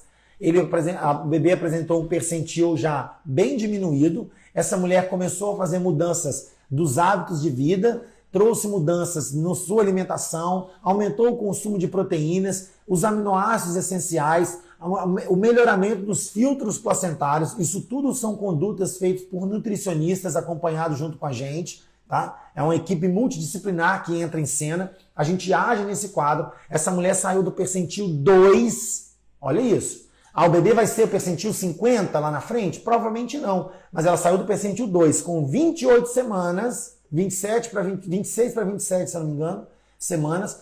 E a gente começou a tratar e agir. No exame seguinte, ela já estava no percentil 6. No exame seguinte, ela estava... E aí a gente tem um segmento um pouco mais restrito, né? É lógico que eu coloquei aí alguns exames. A gente precisa entender que o rastreio de crescimento fetal feito lá nos exames que eu disse anteriormente, a partir de 24, 26 semanas até o final da gestação, pode ser feito quantos ultrassons forem necessários, gente. Como eu disse, o ultrassom não vai fazer mal para o bebê. Mas importa saber que eu preciso ter um traçado de uma curva de crescimento. Se é uma curva de crescimento, qual é a definição geométrica para reta? Nem a ligação entre 2 pontos? Se eu tiver só 2 exames de pré-natal, de ultrassom, isso é uma curva ou é uma reta? Isso é uma reta, isso não é uma curva de crescimento.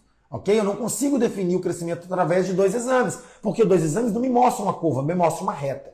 Então eu preciso ter no mínimo 3 exames espalhados nessa segunda etapa aí, depois de 26 semanas, para que eu consiga traçar a curva de crescimento e a ligação desses pontos. Ok? Muito embora a gente pode antecipar alguns exames que a gente quer rastrear, por exemplo, o crescimento do bebê está muito inadequado, então a gente adiciona um Doppler para avaliar se essa causa não é a Doppler, não é a alteração do Doppler, não é a alteração, enfim. Então eu tenho uma paciente com restrição de crescimento fetal muito precoce, onde ela fez as mudanças dos hábitos de vida coerentes e pertinentes para essa situação muito precocemente e seguiu fielmente a sua dieta, as suas orientações a respeito do segmento dessa gravidez. Ela conseguiu sair de uma diminuição do líquido amniótico e do crescimento fetal do percentil 2 e ganhou o bebê com 37 semanas e um pouquinho, porque começou a induzir o parto, de parto normal, induzido com 37 para 38 semanas e o bebê no percentil 15. Nasceu um bebezinho extremamente saudável. Era pequeno? Sim, era pequeno, mas hoje é um bebê saudável,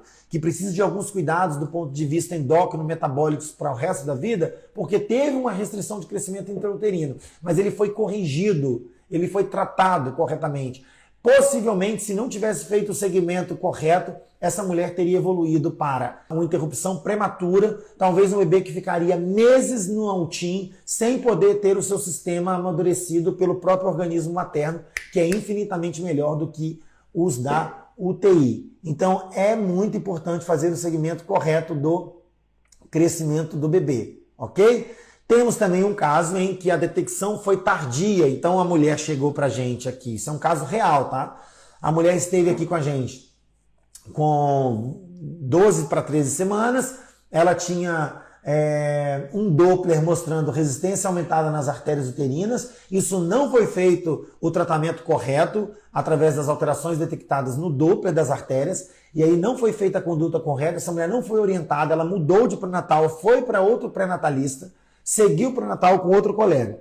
Quando chegou com 33 semanas, ela chegou para mim aqui voltando, pediu para voltar, pelo amor de Deus, eu falei, olha, eu não tenho agenda no meu pré-natal mais, eu não tenho vaga para esse bebê para a data de nascimento, infelizmente, mas eu me compadeci do caso, que era um caso muito sério, né? Então o bebê no percentil 2, e aí eu fui ver, ela fez o exame morfológico de primeiro trimestre, aliás, ela fez a translucência nucal de primeiro trimestre que detectou o Doppler alterado. Ela fez um morfológico simples, sem nenhuma análise mais complexa, mais rica do morfológico do segundo trimestre. Era um exame que tinha meia dúzia de imagens, não trazia muita coisa de informação desse bebê e não tinha feito outro exame. Ela decidiu fazer o exame, que o médico falava que não precisava, porque ela já tinha feito os dois. Ela decidiu fazer um terceiro exame e no terceiro exame o próprio ultrassonografista falou, olha, vai para o seu médico agora. Entre em contato com o seu médico agora. Seu bebê não está crescendo, seu bebê parou no crescimento.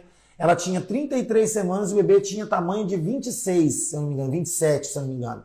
Ou seja, como se o bebê tivesse parado de crescer desde as 27 semanas. Ou seja, perigosíssimo esse bebê, estava no percentil 1 ponto alguma coisa. E aí, qual é o problema desse caso? O problema é que ela já está com a gestação muito avançada, ela já estava com 30 e tantas semanas. Eu falei, olha, não tem muita coisa o que fazer aqui. A gente já está... a gente tentamos muito, mudamos muito, corremos atrás, mudou dieta, mudou tudo, mas ela já vinha com um organismo extremamente alterado, com o corpo totalmente inflamado pelas características alimentares, que ela não estava cuidando absolutamente nada, sedentária, enfim. Então era um corpo que tinha muita dificuldade de reagir para alterar aquela situação toda. Mas nós conseguimos avançar até aproximadamente 34 semanas, onde foi feito corticoide para amadurecer o pulmão dos bebês. Com 35 semanas esse bebê nasceu, ficou 2 semanas na UTIM. Hoje ele está bem? Está bem. Mas compare esse bebê com o bebê do primeiro caso, onde o primeiro caso era muito mais grave, teve a oportunidade de detecção precoce, não teve grandes repercussões. E foi para o peito, foi para o quarto. Inclusive, esse primeiro caso, o bebê nasceu no quarto, porque não deu tempo de ir para a sala de parto. Nasceu no quarto do hospital. E já o segundo caso é um bebê que foi submetido a uma cesariana eletiva, porque teve alteração do Doppler, teve alteração do líquido amniótico, foi identificado que os riscos para o parto normal era maior do que para uma cesariana, foi submetido a uma cesariana, o bebê teve internação na UTIM pela prematuridade, que era um bebê de 34 para 35 semanas, ficou 2 semanas na UTIM, ganhando peso, melhorando, com o sistema respiratório, recebendo ajuda de oxigênio e vários, ou seja, muito mais complexo. Esse bebê tem muito mais chance de ter sequelas respiratórias no futuro, sequelas imunológicas, enfim, várias situações que ele foi privado na sua saúde por causa da restrição de crescimento descoberto tardiamente, por falta de exame nos períodos adequados, ok? E a saber, os 2 casos eram pacientes que tinham acesso à saúde suplementar através dos seus planos de saúde, não eram pacientes do SUS, não eram pacientes que tinham poucas possibilidades, ela tinha total condição de fazer exames, inclusive particular, se fosse solicitado, mas o médico batia na tecla de que não era importante e não precisava. Então, pessoal, diante de tudo isso que nós falamos na primeira live e na segunda live, é muito importante que a gente desenvolva os nossos protocolos baseados na individualidade do paciente. Eu disse anteriormente a respeito do crescimento do bebê, se eu não souber a individualidade dessa família, qual o tamanho, qual a característica genética, qual é a nacionalidade desses pais, qual é o comportamento da saúde desse pai e dessa mãe, eu não consigo definir, por exemplo, o crescimento do bebê, se ele está adequado ou não. Então, individualizar os protocolos, eu ficar engessado num protocolo padrão para todo mundo, eu vou errar muito.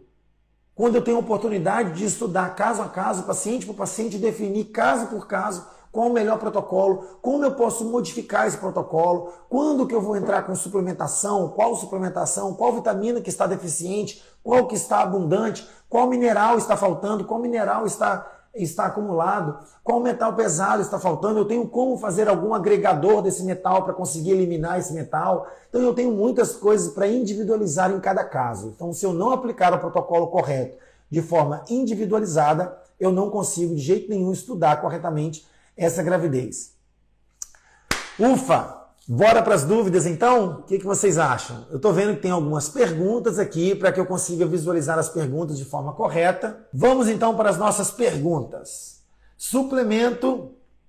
A Fabiana está perguntando se suplemento na gestação, qual é o melhor?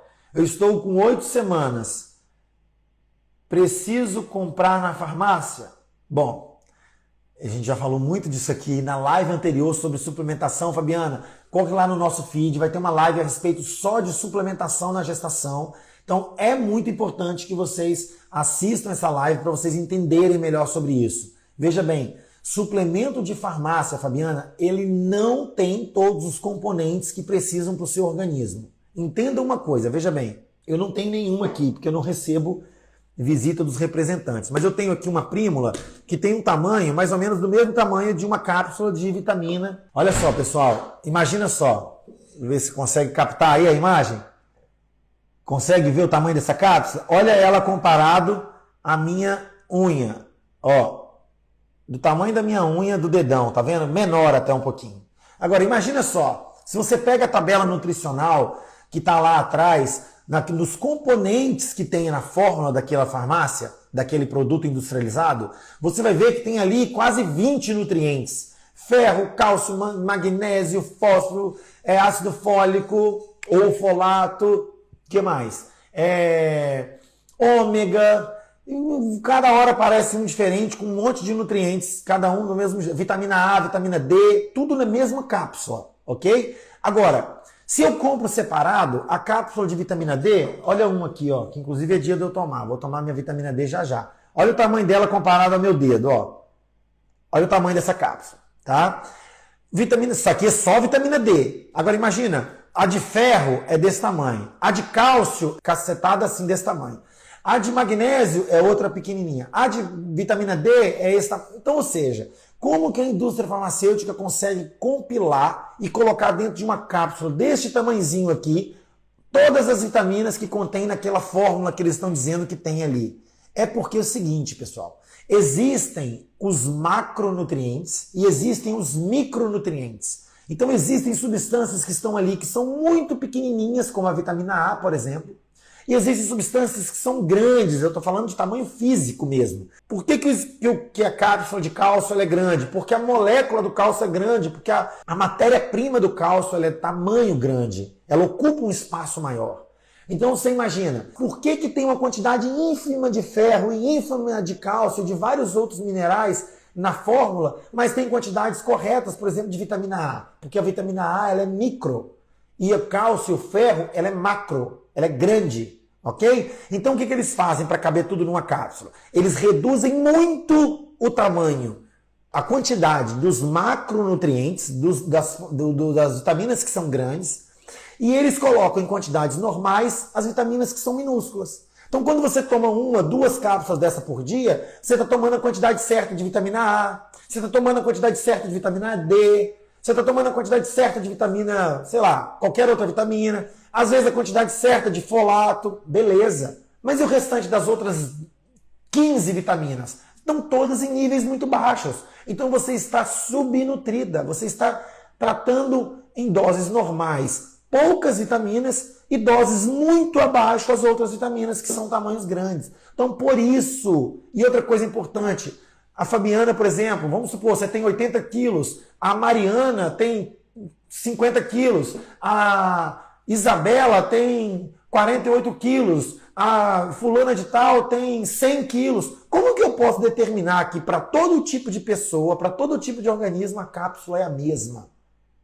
o tamanho é o mesmo, a concentração de vitaminas é a mesma. Isso não existe. Do ponto de vista nutricional e metabólico, eu preciso saber o peso, o biotipo, a raça, a característica de absorção, os hábitos alimentares dessa mulher, a condição nutricional dessa mulher, as doenças de base que essa mulher tem. Eu preciso saber se ela é anêmica, se ela não é, se ela tem problema de absorção, se ela não tem, se ela tem alteração intestinal, se ela tem diarreias com frequência, se ela tem constipação intestinal. Ou seja, eu preciso saber tanta coisa para conseguir produzir uma fórmula que seja específica para o corpo dela, que lá na farmácia encontrar alguma coisa que seja própria para o seu organismo é quase um milagre.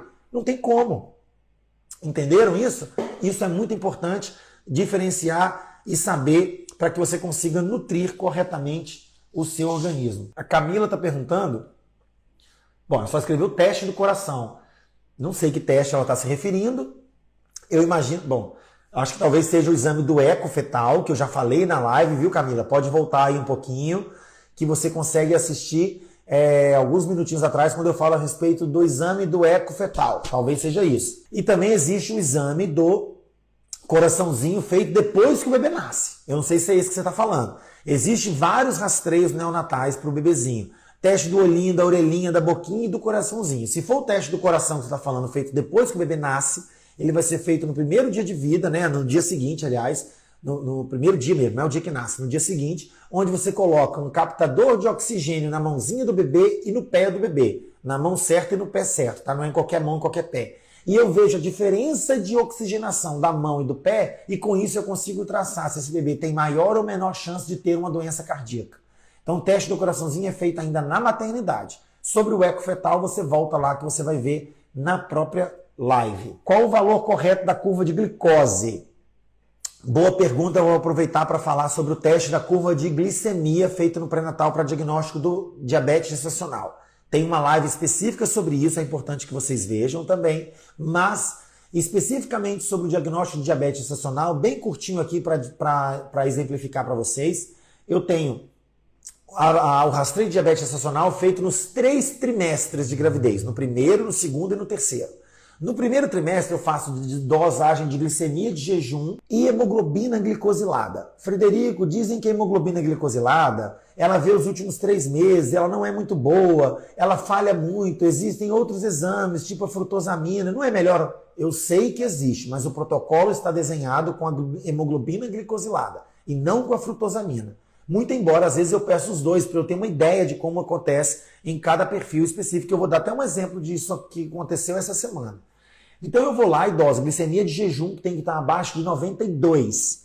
Deu 92, Frederico, está positivo? Sim. Qualquer valor de 92 ou mais é confirmado diabetes gestacional. Lembrando que isso é um rastreio. Então todo mundo que foi positivo no rastreio está definido, ponto final. Ou hemoglobina glicosilada, se ela estiver acima de 6, também é um exame positivo e isso define como diabetes gestacional, ok?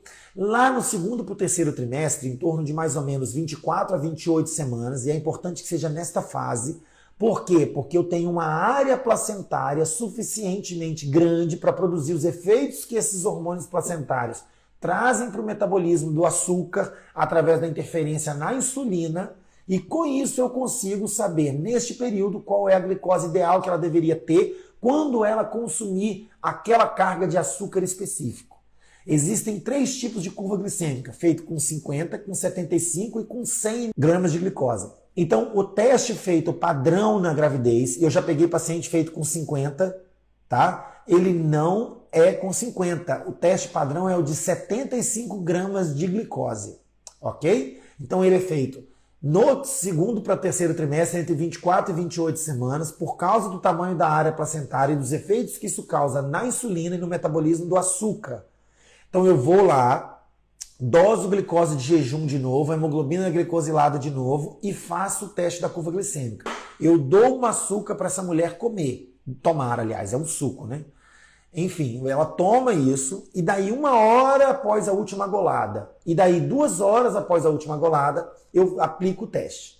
Quando eu faço esse teste, eu vou dosar o quanto essa glicose alterou.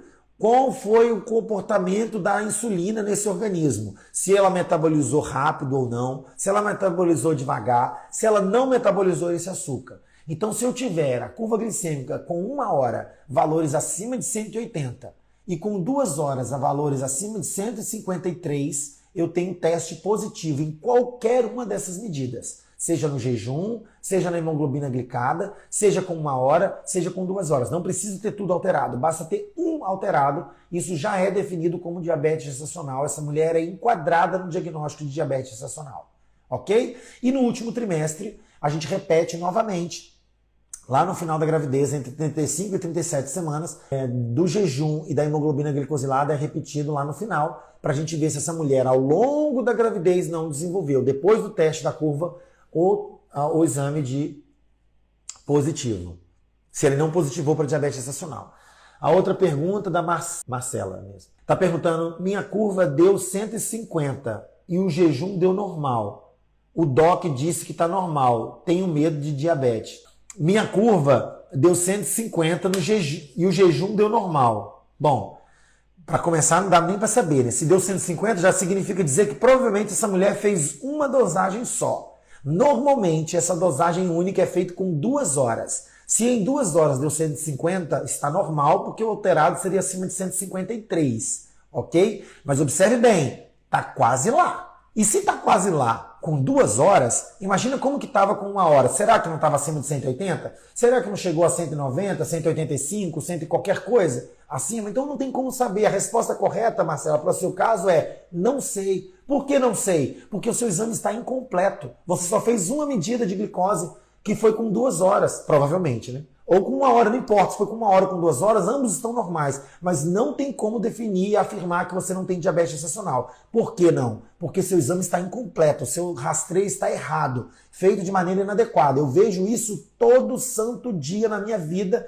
Se você for no pronto-socorro agora, chega várias e várias e várias mulheres com o diagnóstico errado, achando que está correto, achando que está certo e, na verdade, o rastreio está errado, porque foi feito só 1 hora ou só 2 horas depois da dose de glicose, ou feito com a dose de glicose errada, ou feito fora do período correto, que é fora do 24 a 28 semanas, ou seja, um samba doido, tá? Para diagnóstico de diabetes gestacional, sendo que é uma coisa simples, tem mais de 10 anos que é assim o rastreio de diabetes gestacional. Por incrível que pareça, até hoje tem gente fazendo errado.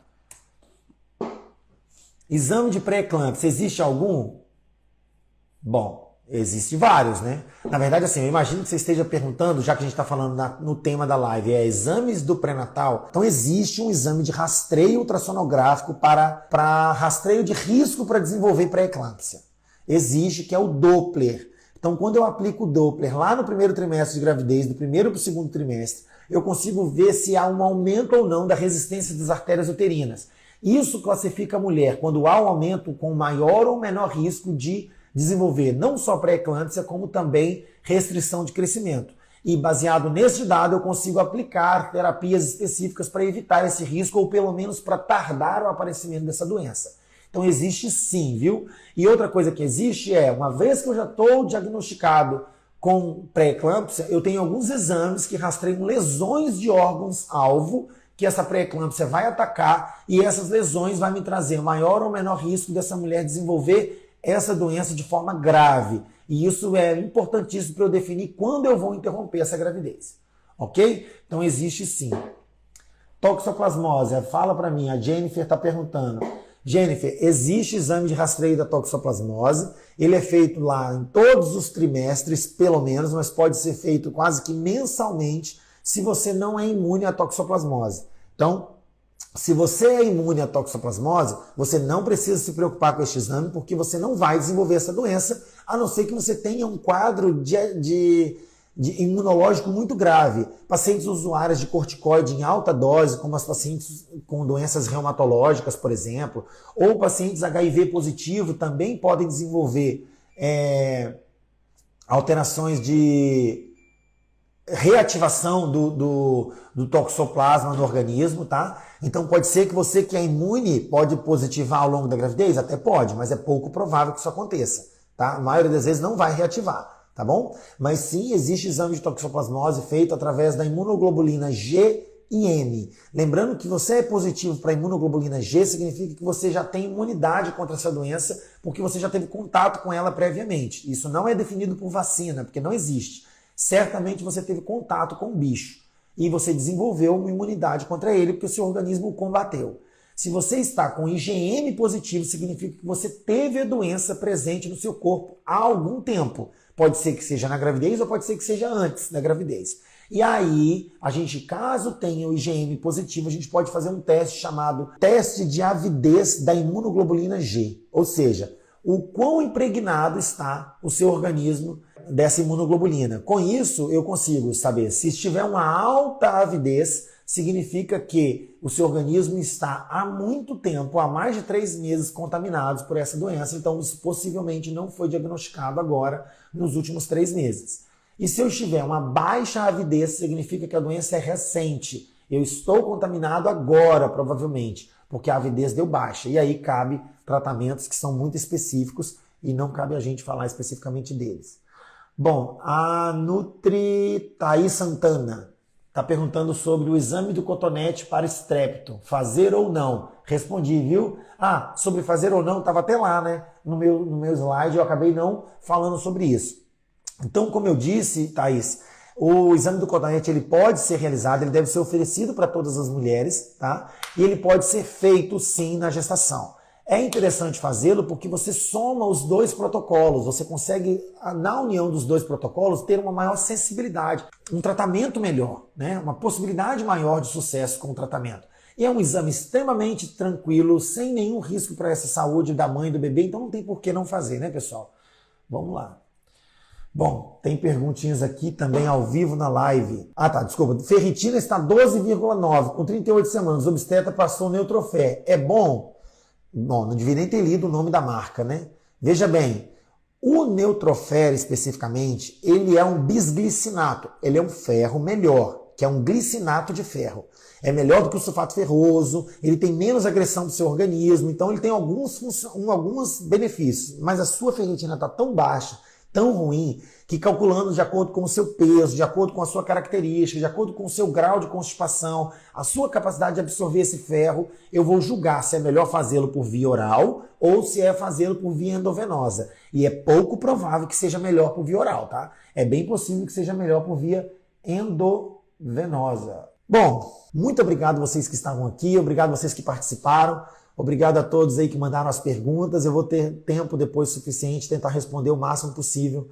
Eu espero que vocês estejam aqui com a gente nas próximas e tenham uma excelente manhã. Que Deus abençoe vocês, a sua casa, a sua família, você que está grávida. Que Deus abençoe o seu ventre, o seu bebezinho. É uma honra para mim poder estar aqui compartilhando tudo que eu sei, tudo que eu aprendi nesses últimos 10, quase 12 anos aí atendendo gestante. E tá aí a Glaucia falando que dá até vontade de ter outro filho. O útero até coça, né? Pois bem, então, por favor, engravidem e estejam aqui, ok? Beijo, pessoal. Tchau, tchau, tchau.